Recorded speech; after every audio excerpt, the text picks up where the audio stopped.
Credit card delinquencies in America on the rise, in some cities up a massive 85%. That's coming up today on Business Matters.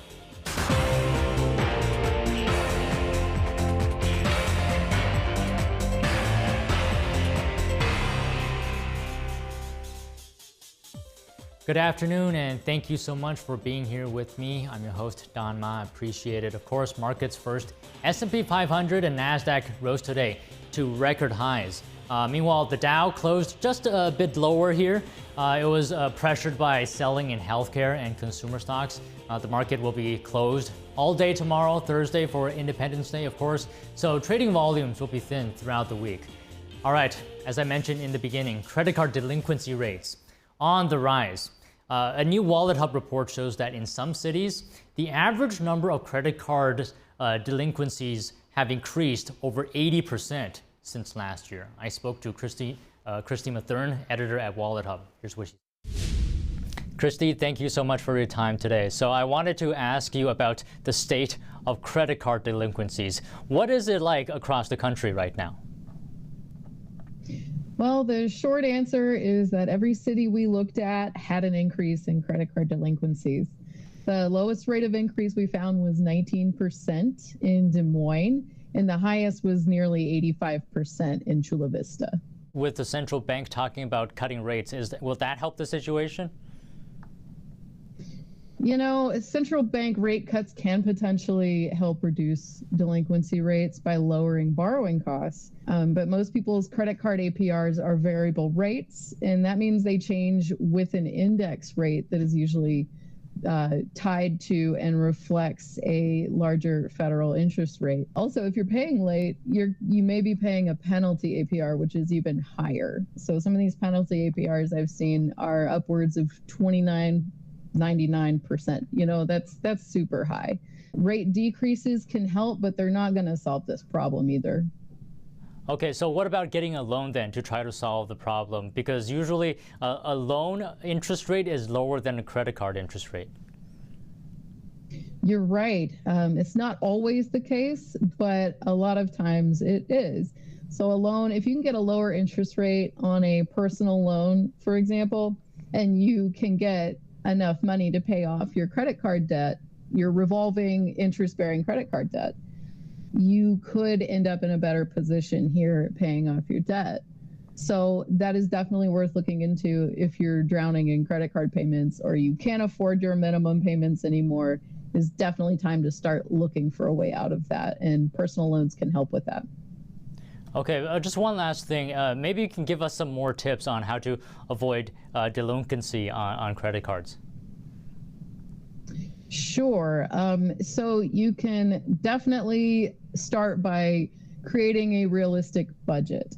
So if your problem is overspending, if you find that you're just consistently spending more each month than you can afford to pay off, and you're carrying a balance, it is definitely time to start looking at where your money is going and what you're spending it on. Set up automatic payments. That's a big one. All of my cards personally are on automatic payments, and it's just the minimum amount just in case I forget to pay it. All right. Thank you very much for your time today, Christy. Yeah, no problem. I hope we do it again sometime. Moving on from that, in a stark warning, Arkansas Attorney General Tim Griffin is urging Americans to avoid using the Temu marketplace app, labeling it a data theft business. NTD's Daniel Monahan has more on the troubling allegations. The Office of Arkansas Attorney General Griffin filed a lawsuit against Temu last week. We have a responsibility in this office. I have a responsibility to ensure that Arkansans' data is protected. Griffin says Temu is not an online marketplace like Amazon or Walmart. Speaking to Fox Business, what Temu is doing is selling goods at a rock bottom price, not to make a profit off of those, but as a way to get into your phone, your device. The Attorney General says the next step is going after your data. Not just traditional consumer data, but using malware, spyware to have complete access to your information.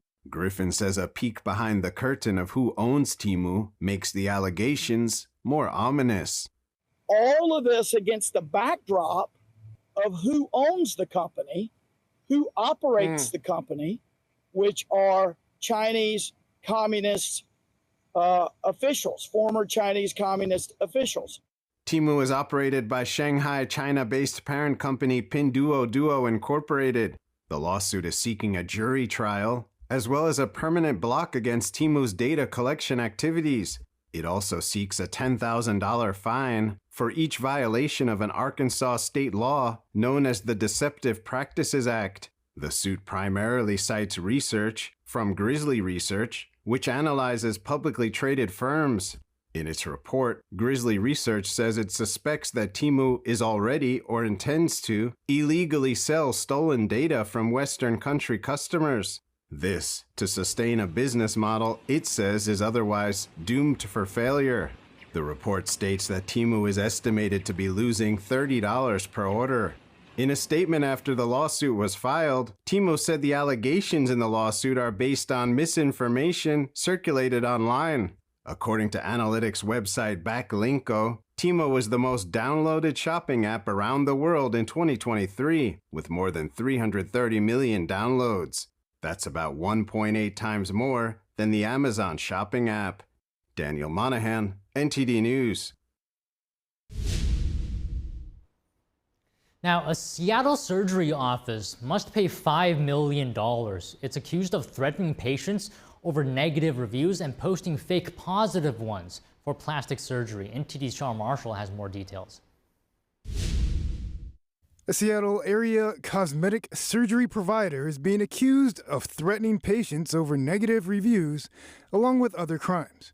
The court is making Allure Aesthetic and its owner, Dr. Javad Sajan, pay $5 million to the state and thousands of Washington patients. Allure required over 10,000 patients to sign unlawful non-disclosure agreements before receiving treatment. Those NDAs restricted them from posting truthful reviews about their experiences. This is illegal under the Consumer Review Fairness Act. Consumer Fairness Act speaks about the fact that business cannot remove a right of a consumer for a free speech. Michael Podolsky is the CEO of Consumer Opinion Corporation. He was connected to the very first court case that made it illegal to control consumer opinions. Even today, about 15% of our consumers have been threatened by businesses to remove their negative reviews. And we do everything possible on our side to educate consumers that they should not be threatened and they have a right to the consumer voice. Some Allure patients were threatened with a $250,000 lawsuit if they refused to delete their negative reviews, and also offered cash-free services or products to take down the negative reviews. Allure was also accused of artificially inflating its ratings on Yelp and Google by posting fake reviews. So, for consumers, how do you tell if a company is trustworthy or not? Podolsky has this recommendation. Search for complaints specifically and see how company deals with those complaints. Do they address them? Podolsky says businesses should reply to bad reviews publicly. Sean Marshall, NTD News. All right, moving on. Google's greenhouse gas emissions have soared almost 50% in 5 years. And this is according to the company's annual environmental report on Tuesday. Now, the spike is due to the expansion of its data centers that underpin artificial intelligence systems. But it leaves Google's target of getting to net zero emissions by 2030 in jeopardy. Google leaders say that the company remains committed to the 2030 goal, but stress that the target is extremely ambitious. Now, close to 200 wind turbines planned for the coast of New Jersey, enough to power 5 million homes. And this is a big move for an industry that faces many headwinds. Here's the story. Up to 195 wind turbines have been greenlit by the Biden administration. These photos show what they'd look like 8 miles from the Jersey coast. The administration says they could eventually power 5 million homes. Here's the developer CEO speaking to a New Jersey station. Everything that gets developed at scale needs to be done in a responsible manner. And we have done over 40 surveys just to get the permits and the record of decision that we got through today over the course of many years. But energy expert Jason Isaac says projects like these lead to higher costs. He says nuclear, coal, oil, and natural gas are still more competitive. This will probably be another project that doesn't get built because of the astronomical cost. Professor John Hall says there are challenges with wind energy. The levelized cost of energy, you're always trying to get that lower and lower so that we can compete. We really need renewable energy. He and other researchers are working hard to address them. Robin Schaefer is the president of Protect Our Coast, New Jersey, an organization formed to oppose wind projects. These are going to be built in migratory corridors that whales and dolphins have been using for thousands of years. And so much is unknown about what these enormous skyscrapers being constructed in the ocean will do. He says the project will hurt wildlife, reduce tourism, and raise energy prices. Schaefer says he's especially concerned with damage to the environment and wildlife ecosystems. The Bureau of Ocean Energy Management says the project would not result in undue harm to environmental resources. NTD reached out to the Bureau but did not hear back before airtime. And let's talk about the U.S. labor market here. It appears to be cooling off. So first-time applications for state unemployment benefits increased last week, and the increased applications are in part because of a rise in layoffs. Although a jump in applications in New York was likely related to school holidays, there were notable increases in California, New Jersey, Georgia, Illinois, Iowa, Kentucky, and Michigan. A gradually slowing labor market will actually keep the Federal Reserve on track to start cutting interest rates this year. And small businesses with more than $3 million in debt may be finding filing for bankruptcy more difficult now. So a cheaper and less time-consuming filing than Chapter 11 bankruptcy, known as Subchapter 5, has expired. In 2020, under the Small Business Reorganization Act, small businesses with less than $2.75 million in debt could file under the subchapter. The debt limit was raised 3 times to allow more small businesses to benefit, but a bill to make the higher debt limit permanent failed. So, at the end of June, the debt threshold reverted to $3 million, and that's the original debt limit adjusted for inflation. All right, let's take a break here. High-end AI chips are still being sold in China despite strict American export controls. That's the finding of a new investigation. And a new report suggests that sports teams in states with no income tax may have an advantage. That and more after the break.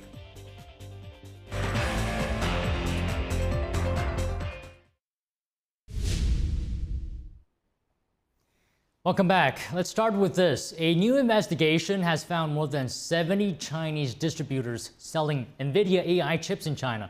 And this is despite the fact that there is strict U.S. export controls aimed at restricting China's ability to obtain high-end chips. Now, while China is determined to keep up with the United States tech and AI industry, its domestically produced chips aren't as powerful as Nvidia's. It's unclear exactly how the Chinese distributors are getting these chips, but the investigation by the Wall Street Journal noted that not every country is legally required to impose export controls on them. The journal reported on how a 26-year-old Chinese student smuggled 6 Nvidia AI chips from Singapore to China in his luggage. And while he only made about $100 per chip, many Chinese resellers are asking for around $30,000 for their chips, with some even selling servers that contain 8 chips for up to $300,000. And more bad news coming out of China's economy. The country's services sector reportedly expanded at the slowest pace in 8 months. The Caixin S&P Global Services Purchasing Managers Index has eased 3 points since May. The reading is still signaling growth, though, and has been for 18 straight months. Now, moving on from China, for many, tomorrow will be a day of barbecues and a night of fireworks, of course, to celebrate America's independence. For others, though, it's going to be business as usual. So retail grocery stores like Target, Walmart, Whole Foods, and Kroger will be open during their regular hours, but some like Trader Joe's and Sam's Club will be closed early, and Costco will be closed all day. And Americans will be hitting the roads and the skies as well in record numbers this 4th of July holiday, and that's despite high gas prices and a hurricane, mind you. Now, AAA expects that some 71 million people to travel around the U.S. for Independence Day. Gas prices have eased in recent months. The national average is $3.50, which is the cheapest it's been on July 4th in 3 years. But it's still well above historic levels. Their average 5 years ago was about $2.74. Domestic air travel is 2% cheaper than last year, with an average domestic round trip costing $800, according to AAA booking data. Now, staying on Independence Day, it's worth a reminder to be very careful with fireworks. Last year, about 9,700 emergency room visits were due to injuries caused by fireworks. The Consumer Product Safety Commission says teens 15 to 19 years old accounted for the highest rate of those visits, followed by kids 5 to 9 years old. About 700 injuries were caused by sparklers, and part of the problem here is with the fireworks themselves, actually. Last year, about 18% of tested fireworks had faulty fuses or contained prohibited chemicals. Fireworks-related injuries are trending down from their 2020 high during the COVID pandemic, but they are still up overall for the past 15 years. So for more on how to use fireworks safely this holiday, I spoke to James Fuller. He's a fireworks safety expert at the American Pyrotechnics Safety and Education Foundation. Here he is. James, thank you so much for your time this afternoon. So 4th of July, tomorrow, I'm sure a lot of people going to use fireworks. To start off, maybe you can give us some stats here as to how many people exactly are going to engage in this activity. Well, we expect to have several million people buying fireworks this year. It's a $1 billion industry in the United States, just consumer fireworks. And we're seeing growth since pandemic to today. Each year, we've seen a growth in fireworks sales. People really enjoy celebrating our nation's independence. And fireworks is just that American family tradition that brings people together. All right, and of course, the main reason that you're here is to talk to us about safety. So give us some of the big ones here. Sure. First, stay legal. And what we mean by that is there's lots of locations where you might drive outside of the city, buy your fireworks, drive inside to your neighborhood, get everybody together, and not realize that the product you bought outside of the city limits are not legal inside the city limits. We don't want anybody to get an unexpected visit from our fire department or our law enforcement. They're also very busy dealing with real emergencies. And so on behalf of the industry, we really want everybody to make sure they stay legal. And if they have any questions at all, speak to the retailer that they're buying the fireworks products from. Can you also speak to the aspect of physical injury? Give us some tips on that front. Absolutely. So one important tip is pick the right instrument to light your fireworks. And I've got right here a fireplace lighter. That's a great instrument to use. And the reason being is it gets you away from the device. You have a little bit more distance between your body, your hands, and the fuse. So don't use what a lot of Americans will pick, which is a normal cigarette lighter. That's not the best device. So either pick yourself up a fireplace lighter, or you can buy punks that are available at your local retailers where you purchase your fireworks. Secondly, if you're going to use a surface that is grass, make sure you brace and block that firework. Just bring a couple of bricks or a heavy rock or some sandbags and put them around that device, because the most common potential injury is when someone has lit a fuse, the device tips over inadvertently, generally because it wasn't blocked and braced and it was on grass, and then you have somebody that's in the range of that firework going off. So James, can you talk to us also about how to dispose of the fireworks? Absolutely. It's very important that after you finish the show, let those fireworks set to the side and cool off. Oftentimes, those fireworks will have some embers inside or sparks or heat that can generate into a fire later in the evening. So let them set aside for at least 15 minutes. And then this is going to sound funny, but use that water source you have to give those fireworks a bath. Soak them completely. Once they're cool completely to the touch, then you can put them in a proper waste disposal. And that's that important last stop. Make sure you pick up your trash. Be a responsible user. If you brought it to the park or you brought it to the neighborhood party, bring it back, throw it away in a proper disposal so we don't have our public works people out there working overtime after the holidays. And do you have stats on how serious this issue is when it comes to safety? What are the number of people getting injured? Well, that is an important message, and that's why we're out here talking to everybody we can about these important safety tips. There are about over 1,000 injuries a year can be associated with fireworks just within the holiday season. Now, the good news is, even though we've seen sales going up, we're seeing injuries going down when you look at consumption. All right, James, one last question here. If you're going to use fireworks and you have pets, what should you be aware of? I'm so glad you asked about that. Our foundation is partnered with pet shelters and the Animal Humane Society and others to get the word out to pet owners this year. And if you're going to put on a show and you know your neighbor has a pet, be courteous, be responsible, go by and knock on the door and let them know, hey, at this time we're putting our show on, because it's important you do three things. Secure your pets, and that means bring them indoors, find a location that's going to mute the noise that's outside, and then that way you know after the show you're not going to be worried about losing one of our family members. The number of calls into the Humane Society go up almost 3x every 4th of July. All right, James, thank you so much for your time today. I hope our listeners take your advice. And finally, let's talk a little bit about sports here. Now, here's the theory. Is it easier for hockey teams in states with no income tax to win the Stanley Cup? I mean, seriously, because 4 of the past 5 winning NHL teams are based in places with no state income tax. That benefit continues to attract free agents who know they will take home more money there than elsewhere. So it's not necessarily the only deciding factor for a player, but it doesn't hurt at all. Take, for example, the reigning champions, the Florida Panthers. Right-wing Sam Reinhart has re-signed with the team. He has a $69 million contract for 8 years.